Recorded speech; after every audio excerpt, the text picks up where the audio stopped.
2023 ഒരു മലയാളം സിനിമ റിലീസായതിനു ശേഷം സാമാന്യം സിനിമ കാണുന്നവർ ഒരു പുതിയ വാക്ക് കേട്ടു തുടങ്ങി. റിവ്യൂ ബോംബിംഗ് എന്നായിരുന്നു ആ വാക്ക്. അതിലേക്ക് നയിച്ചത് ഉബൈനി എന്ന സംവിധായകന്റെ റാഹേൽ മകൻ കോര എന്ന സിനിമയായിരുന്നു. ആ സിനിമ ഉണ്ടാക്കിയവർ ചില ഓൺലൈൻ പ്ലാറ്റ്ഫോമുകൾക്ക് നേരെ കേസൊക്കെ കൊടുത്തിരുന്നു എന്നാണ് കേട്ടത്. കണ്ടിരിക്കാൻ സഹിക്കാൻ പറ്റാത്ത വിധം ഔട്ട്ഡേറ്റഡ് ആയിട്ടുള്ള ഒരു സിനിമയായിട്ടാണ് എനിക്ക് ആ പടത്തെക്കുറിച്ച് തോന്നിയത്. 2026 ഉബൈനിയുടെ രണ്ടാമത്തെ സിനിമ വരുന്നു എന്നറിഞ്ഞപ്പോൾ ഒന്നാമത്തെ പടം പരാജയപ്പെടാൻ കാരണം മേക്കിംഗ് ആണോ റൈറ്റിംഗ് ആണോ എന്നറിയാൻ ഒരു താല്പര്യം ഉണ്ടായിരുന്നു. ശുക്രൻ എന്ന രണ്ടാമത്തെ സിനിമയിലൂടെ ആ ഒരു കാര്യത്തിൽ ഉബൈനി ഒരു വ്യക്തത നമുക്ക് തരുന്നുണ്ട്. പരിതാപകരമായ തിരക്കഥകൾ സെലക്ട് ചെയ്തുകൊണ്ട് പുണ്യപുരാതനമായ മസാല എലമെന്റുകൾ ചേർത്ത് സിനിമകൾ പാക്കേജ് ചെയ്യുന്ന അദ്ദേഹം അടുത്ത കാലത്തായിട്ട് സിനിമയൊന്നും ചെയ്യാത്ത കണ്ണൻ താമരക്കുളത്തിന് ഒരു ബദലാവാൻ നല്ലപോലെ ശ്രമിക്കുന്നുണ്ട്. നായക കഥാപാത്രമായ നന്ദുവിന്റെ ജാതക പ്രകാരം എല്ലാ പ്രശ്നങ്ങളും അയാളുടെ മണ്ടയ്ക്ക് തന്നെ വരുമെന്നാണ് ജ്യോത്സ്യം പറയുന്നത്. നന്ദു സ്കൂളിൽ പഠിക്കുമ്പോൾ ചെയ്യാത്തൊരു മോഷണ കുറ്റത്തിന് പഴി കേൾക്കേണ്ടി വരുന്നു. തെറ്റായിട്ട് കള്ളനെന്ന് വിളിക്കപ്പെട്ടപ്പോൾ അവന് സ്കൂളിൽ ഇഷ്ടമുണ്ടായിരുന്ന ഗായത്രി എന്ന പെൺകുട്ടിയുമായിട്ടുള്ള ഫ്രണ്ട്ഷിപ്പും അതോടെ അവസാനിക്കുന്നു. ഏറെ വർഷങ്ങൾക്ക് ശേഷം മറ്റൊരു സാഹചര്യത്തിൽ ഗായത്രിയെ നന്ദു വീണ്ടും കാണുന്നതും അതിനുശേഷം സംഭവിക്കുന്ന കാര്യങ്ങളുമാണ് ശുക്രൻ എന്ന ഈ സിനിമയിൽ നമ്മൾ കാണുന്നത്. കുറച്ച് ദിവസം മുന്നേ ഇറങ്ങിയ മാജിക് മഷ്റൂംസ് എന്ന സിനിമയുടെ റിവ്യൂവിൽ ഞാൻ പറയുകയുണ്ടായി, അഥവാ ആ പടം ഒരാഴ്ച കൂടെ റിലീസ് ചെയ്യാൻ വൈകിയിരുന്നെങ്കിൽ പുതിയ ട്രെൻഡിനൊപ്പമാണ് ആ സിനിമ എന്ന് കാണിക്കാൻ നാദർഷ ഒരുപക്ഷെ മണമുള്ള പൂനുള്ളി എന്ന റീലും ഇറക്കിയേനെ എന്ന്. വിഷ്ണു ഉണ്ണികൃഷ്ണന്റെ ഇൻഡസ്ട്രിയിലെ ഉറ്റ ചങ്ങാതിയായിട്ടുള്ള ഈ പടത്തിലെ നായകനായിട്ടുള്ള ബിബിൻ ജോർജിന്റെ ശുക്രനിലെ ഇൻട്രൊഡക്ഷൻ സീന് ഈ പറഞ്ഞ മണമുള്ള പൂനുള്ളി ഉപയോഗിച്ചുകൊണ്ടാണ്.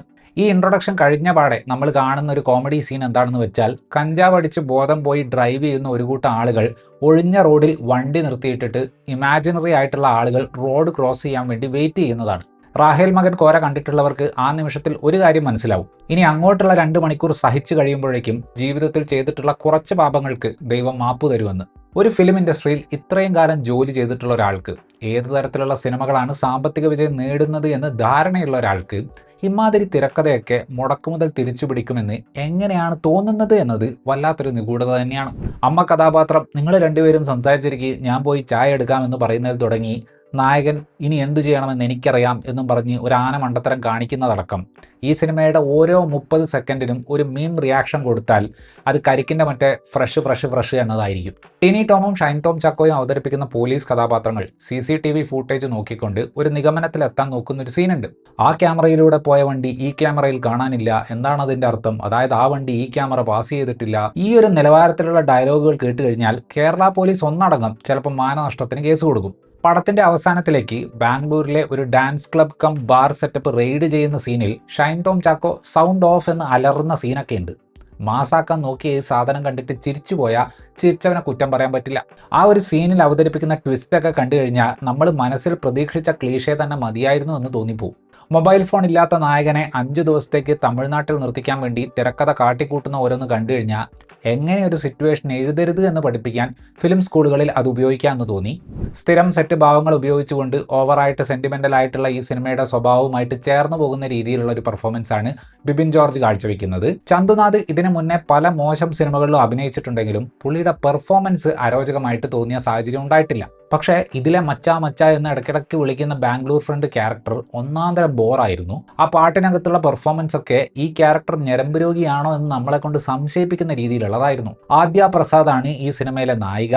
ബാംഗ്ലൂരിൽ പഠിക്കുന്ന ജോലി ചെയ്യുന്ന പെൺകുട്ടികളെക്കുറിച്ചുള്ള വാട്സാപ്പ് അമ്മാവന്മാരുടെ പിന്തിരിപ്പൻ കാഴ്ചപ്പാടിനെ ഒന്നുകൂടെ ഉറപ്പിക്കാൻ വേണ്ടിയിട്ടുള്ള ഡ്രസ്സിങ്ങും മേക്കപ്പും ചെയ്യുക എന്നതാണ് ആ ക്യാരക്ടറിന് ഈ പടത്തിൽ ചെയ്യാനുള്ളത്. ജ്യേഷ്ഠതുല്യനായ നന്മ നിറഞ്ഞ മുതലാളി എന്ന റോളാണ് കോട്ടയം നസീറിന് ഈ പടത്തിൽ ചെയ്യാനുള്ളത്. ഒരു സീനിൽ പുലിമുരുകനാണെങ്കിൽ അടുത്ത സീനിൽ ദശമൂലം ദാമു ആകുന്ന ടൈപ്പ് ഒരു വിചിത്ര കഥാപാത്രമാണ് അസീസ് നെടുമങ്ങാടിന് ഈ പടത്തിൽ കിട്ടിയിട്ടുള്ളത്. സമാനമായ സ്വഭാവം ഷൈൻ ടോം ചാക്കോ അവതരിപ്പിക്കുന്ന ക്യാരക്ടറിനും ഉണ്ട്. ഇൻട്രൊഡക്ഷൻ സീനിലും കുറച്ചു നേരവുമൊക്കെ സൂത്രവാക്യത്തിലൊക്കെ നമ്മൾ കണ്ടിട്ടുള്ളതുപോലെയുള്ള പക്വതയുള്ള പോലീസ് ഓഫീസറാണ്. പക്ഷെ ഒരു ഘട്ടം കഴിയുമ്പോൾ കുറച്ചു കാലം മുന്നേ നമ്മൾ കണ്ടുകൊണ്ടിരുന്ന എപ്പോഴാണ് എന്താണ് പറയുക എന്ന് ഊഹിക്കാൻ പറ്റാത്ത നീലക്കുയിലൊക്കെ പുറകെ ഓടിയ ഷൈൻ ടോം ചാക്കോ ആയിട്ട് അങ്ങേര് മാറുന്നുണ്ട്. നല്ലൊരു സിനിമ ഉണ്ടാക്കുക എന്നതല്ലാതെ വേറെ ദുരുദ്ദേശം ഒന്നുമില്ലാത്തൊരു പുതിയ നിർമ്മാതാവാണ് നിങ്ങളെങ്കിൽ ആദ്യത്തെ പടം എടുക്കാൻ പോകുന്നതിന് മുന്നേ ഒരു കൊല്ലം എല്ലാ ആഴ്ചയും ഇറങ്ങുന്ന 2 മലയാളം സിനിമ വെച്ചെങ്കിലും കാണണം. തിയേറ്ററിൽ ആളുകൾ ഏത് രീതിയിൽ ആ പടങ്ങളോട് പ്രതികരിക്കുന്നു, എത്ര പേർ ആ സിനിമ കാണാൻ വരുന്നുണ്ട്, അതിൽ എത്ര ഫ്രീ ടിക്കറ്റ് ഉണ്ട്, ആ സിനിമകളൊക്കെ ഒരാഴ്ച തിയേറ്ററിൽ തികയ്ക്കുന്നുണ്ടോ, എത്രത്തോളം വരുമാനം ആ സിനിമകൾ ഉണ്ടാക്കുന്നുണ്ട്, ഏതെങ്കിലും OTT പ്ലാറ്റ്ഫോമുകളിൽ ആ സിനിമകൾ വരുന്നുണ്ടോ മുതലായ കാര്യങ്ങളൊക്കെ ഒന്ന് ശരിക്കും മനസ്സിലാക്കണം. ഇങ്ങനെ പറയാൻ കാരണം ഒട്ടും ഗ്രൗണ്ട് ലെവൽ റിസർച്ച് നടത്താതെ മര്യാദയ്ക്ക് തിയേറ്ററിൽ പോയി ഇന്ന് ഏതു തരത്തിലുള്ള സിനിമകളാണ് ആളുകൾ ഇഷ്ടപ്പെടുന്നത് എന്ന് പോലും തിരിച്ചറിയാതെ സിനിമ നിർമ്മിച്ചതിന് ശേഷം ഉണ്ടാക്കിയ പടം നല്ലതാണ് എന്ന് ഡിലൂഷണലായിട്ട് ക്ലെയിം ചെയ്യുന്ന ഒരുപാട് നിർമ്മാതാക്കളെ കാണാൻ സാധിക്കുന്നുണ്ട്. റീലുകൾക്കോ ഷോർട്സുകൾക്കോ തരാൻ പറ്റാത്തൊരു അനുഭവം പ്രതീക്ഷിച്ചുകൊണ്ടാണ് ഇന്ന് ഭൂരിഭാഗം ആളുകളും തിയേറ്ററിലേക്ക് വരുന്നത്. ഇന്നത്തെ നല്ല എന്റർടൈനർ സിനിമകൾ എന്ന് പറയുന്നത് ഷോർട്ട് ഫോർമാറ്റിൽ കൺസീവ് ചെയ്താൽ ഇമ്പാക്റ്റ് കിട്ടാത്ത, ഷോർട്ട് ഫോർമാറ്റിന് പറ്റാത്ത ഐഡിയകളാണ്. യൂട്യൂബിൽ കിട്ടുന്ന കോണ്ടന്റുകളേക്കാൾ മികച്ച നിലവാരമുള്ള ഉള്ളടക്കങ്ങൾ ബാക്കി സിനിമകൾ തേടുമ്പോൾ ഉബൈനി അതിൽ നിന്ന് വ്യത്യസ്തത കൊണ്ടുവരുന്നത് റീലുകളേക്കാൾ നിലവാരം കുറഞ്ഞ സിനിമ എടുത്തുകൊണ്ടാണ്. ഇത്രയുമായിരുന്നു ഈ സിനിമയെക്കുറിച്ചിട്ടുള്ള എൻ്റെ റിവ്യൂ. വീഡിയോ ഇഷ്ടപ്പെട്ടാൽ ലൈക്ക് ചെയ്യുമെന്നും കൂടുതൽ വീഡിയോകൾക്ക് വേണ്ടി ഈ ചാനൽ സബ്സ്ക്രൈബ് ചെയ്യുമെന്നും പ്രതീക്ഷിക്കുന്നു. താങ്ക്